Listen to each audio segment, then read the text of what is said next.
Hello, everyone. I'm Stephen Long, and this is The Writing Life. Before we get started today, I have just a little bit of housekeeping to do. I've been wanting to acknowledge Mike Santenay because this show is really his concept, and he offered me the opportunity to be a part of it, and I appreciate that. Mike is taking some time off, and so Frank Lisiandro is now directing. He's on the board. And Carolyn O'Brien is behind the camera, and I want to thank both of them for making it possible that we can continue this.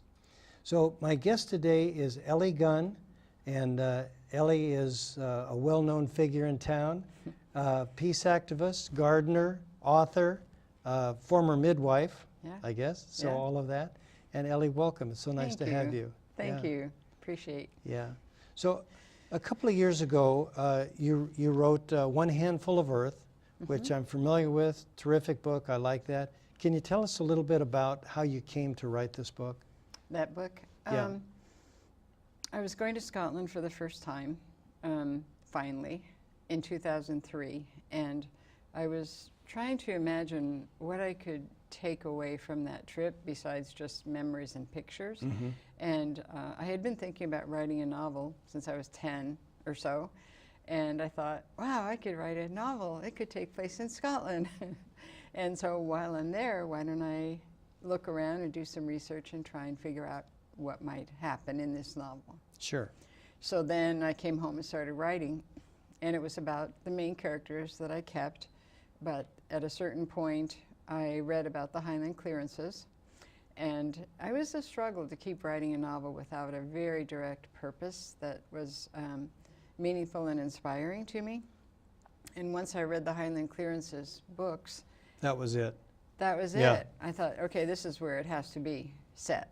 So I moved all my characters still in Scotland, still in the very same place from 1968, where I started, to 1813. Okay, now just in case somebody doesn't know what the Highland Clearances are about, and you describe it beautifully in the book, very engaging, but again, just Yeah. in case they don't know. It was a time period when a small number of people owned all of the land in Scotland.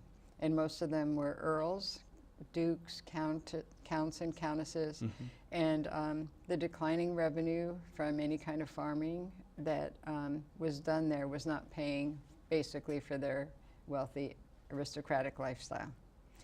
And that was just after the French Revolution, and some of them were in France during the Revolution.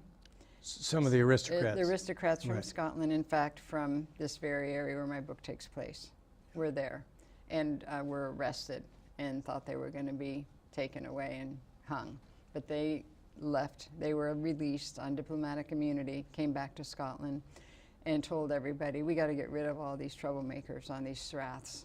Mm-hmm. And the Strath of Kildonan was one of the very first, where they just said, okay, you guys are out of here, basically. Right. And there's, if I remember right, there's some midwifery that takes place in the book. Yeah. So the main character in this book is a midwife. Uh-huh. And so she goes around to everybody who's pregnant in the Strath over a period of years, and babies are born. And because people are being evicted, sometimes the evicted people are having babies.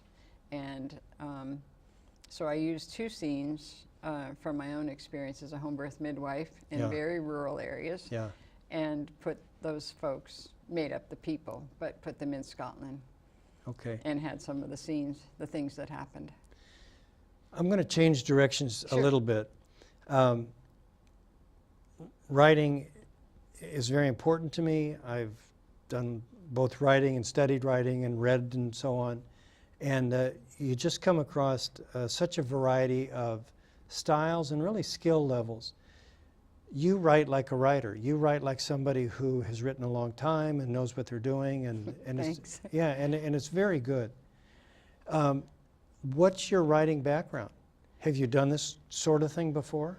I started really with one word, and this is why I'd like to encourage other people who think they would like to write more about their lives. When my daughter was born 34 years ago, and I wasn't getting enough sleep, I took my weekly calendar and wrote exhausted one day, and then the next day I went, you know, I'd do another word, and I got up to sentences.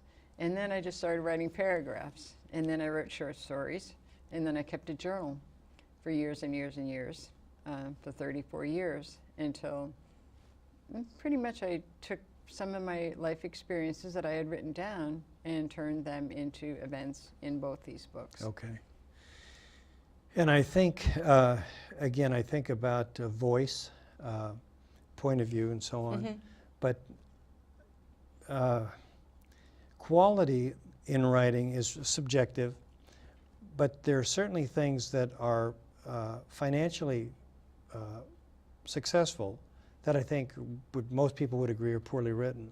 And I guess that I struggle with that, there's a lot of fine writers, as there are musicians or artists or so on, who don't get to enjoy maybe a broader audience like I think they should. So in any event, this was terrific, and I really enjoyed it. Now you've gone back to Scotland, written a second book. Tell us about I Promise to Go Wandering.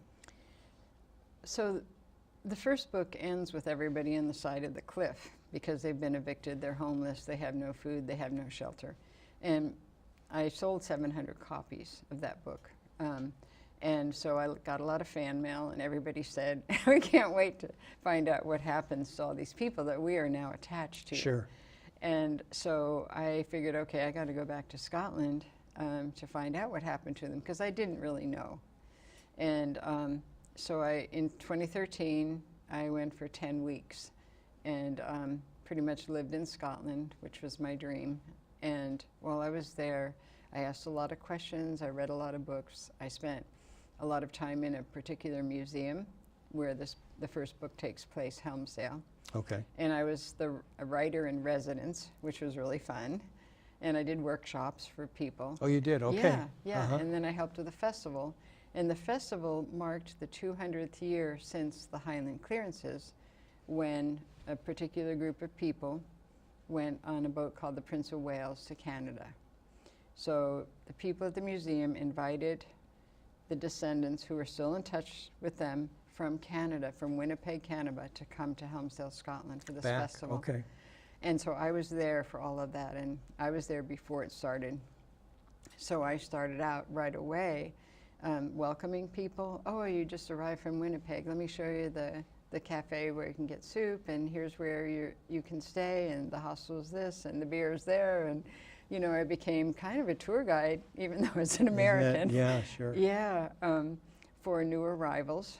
And then I started talking with them about Winnipeg. And then people were there from Australia, another place where people went, and from the United States, and from other places in Scotland. So it was this incredible, incredible experience of people from around the world gathering for this one particular date of August 13th. Now, was that serendipity, or did you plan your trip to coincide? Did you know that? I planned my trip to coincide, yeah.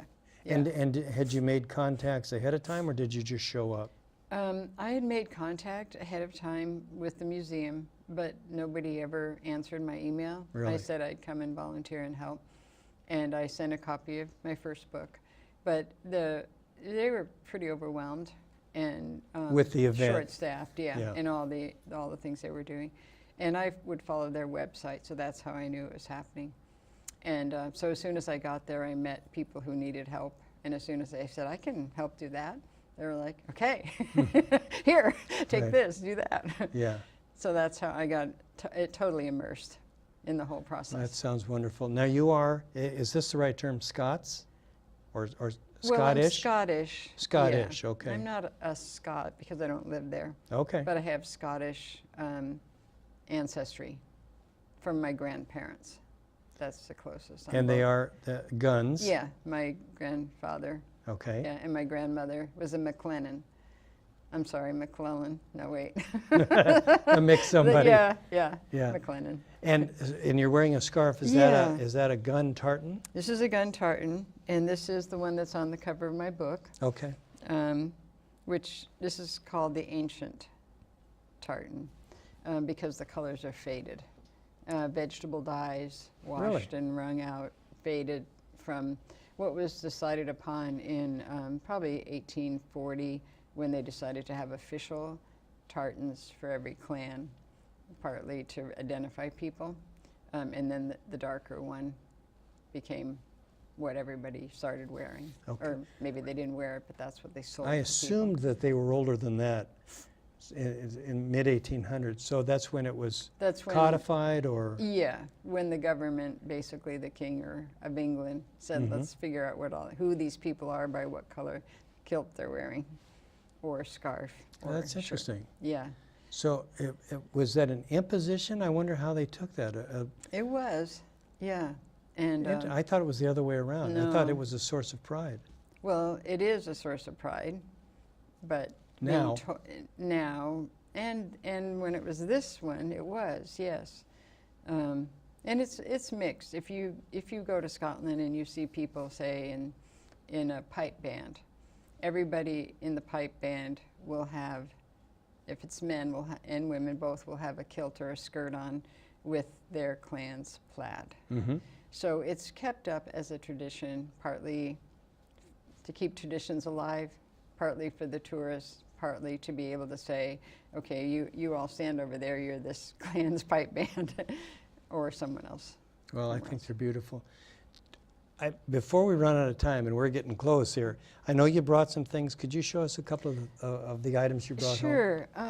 One of the challenges, and you probably know this about writing, is being inspired and keeping going. Mm-hmm. And so when I wrote that book, I had a clan gun scarf that I kept on my desk to inspire Sure, me. okay. And then this one, this little bagpiper, a friend that I met in Scotland, I was there in '06 also, was really impressed that I cared enough about Scottish history to come all the way to write a book. So he gave me that Right. as sort of a souvenir. And then I wear this I bought in Scotland. It's hand woven. And my last day in Edinburgh, I went to get 30 pounds out of an ATM machine, and it gave me 100. So I thought, I gotta go shopping. So I bought this. And then the other thing I was gonna say is the next project I'm working on is a memoir. And I like to do coloring too, as well as writing. So I've made some colored covers. Oh, boy. This is totally third grade, Steve, so that's my style. So this is my Wasn't journal. my third grade. Oh yeah, this is my daily journal, and this is a mandala that I colored, and then I have cut out pictures, and then I write in the pages, and that's how I'm inspired. Okay. So I think when people think they're going to write a novel, even if they have a brilliant idea, even if they're a really practiced writer, you have to keep yourself going. And I write everything in pencil in a notebook first. Really? Yeah. And when I went to Scotland, I didn't take a phone or a computer or anything. I just had 3 different notebooks. And one was for fiction, one was for my daily life, and then one was things I needed to keep track of. And so then when I came back, I typed it into a Word doc. Steinbeck did Really? that with, well, there's a book, A Journal of a Novel. Oh, okay. And I think he kept that during East of Eden when he wrote that. Oh, yeah. And maybe all of them. But on one page would be his daily journal, and the story would be on the other page. Yeah. I didn't know that. Yeah. Well, this is just terrific. Let me show off your book a little bit. Sure. And we have to be careful on this kind of a format, but the book is available. It's available if you see me on the street. I got Okay. one in my backpack. Okay, I'm selling it out of my backpack. sure. Yeah, because it's just too much trouble to do it any other way. That's another show, but I agree with you. Yeah. All right. Well, Ellie, thank you so much, and I hope you'll come back, and folks, I Yeah. hope you'll visit our next show. Thanks. This is The Writing Life. So, Yeah, so this Yeah, this is actually probably, this is how I imagine it.